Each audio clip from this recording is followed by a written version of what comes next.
Russian President Vladimir Putin just escalated his invasion of Ukraine. President Putin has announced a partial military mobilization. Vladimir Putin is raising the stakes. In early September, Ukraine's counter-offensive around Kharkiv gathered momentum, and its forces retook hundreds of towns and villages that had been under Russian control for months.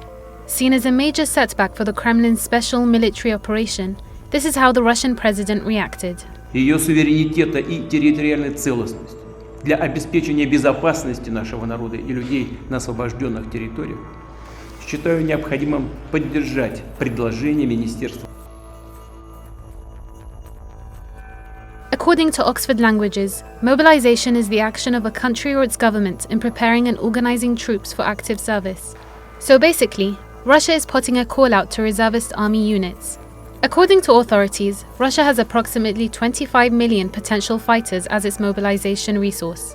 But a little more than 1% of this number falls under partial mobilization.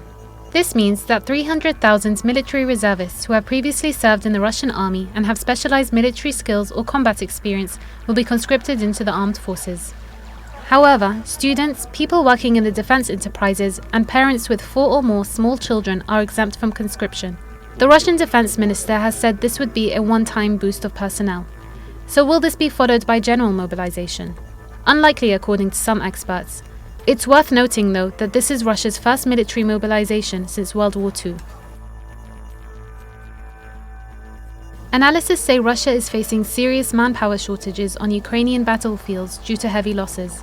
Russian Defense Minister Sergei Shoigu has claimed that 5,397 Russian soldiers have been killed since the invasion. But the Pentagon estimates that Russia's death toll was around 15,000 in July. Many pro-war Russians have been calling for some kind of mobilization, saying that additional manpower is needed to turn the tide of the war and inject new life into what they have described as a stuttering campaign. The reservists won't be deployed to Ukraine immediately. They will need to undergo special training and be made familiar with the way Russia is conducting its special military operation. Critics are skeptical about whether Russia has enough military equipment and hardware after its losses in Ukraine, as well whether it has enough experienced military trainers to properly prepare and deploy the reservists. They say it will be several months before reservists are actually seen in action. Putin's decree did not specify for how long they will have to work. Professional soldiers known as kontraktniki, who are currently serving in the armed forces, will have their contracts automatically extended until the authorities decide to end the period of temporary mobilization. In other words, it's now harder for serving professional soldiers to quit or leave the front lines, making it easier for Russia to extend their military tours.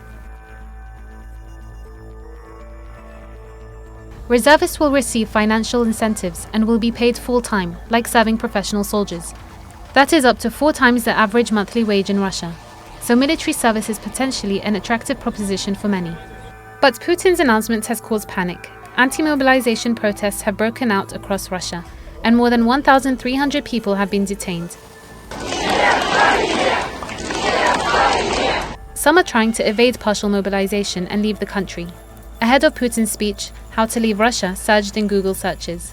And one-way flights out of Russia have been selling out fast, despite increasing ticket prices.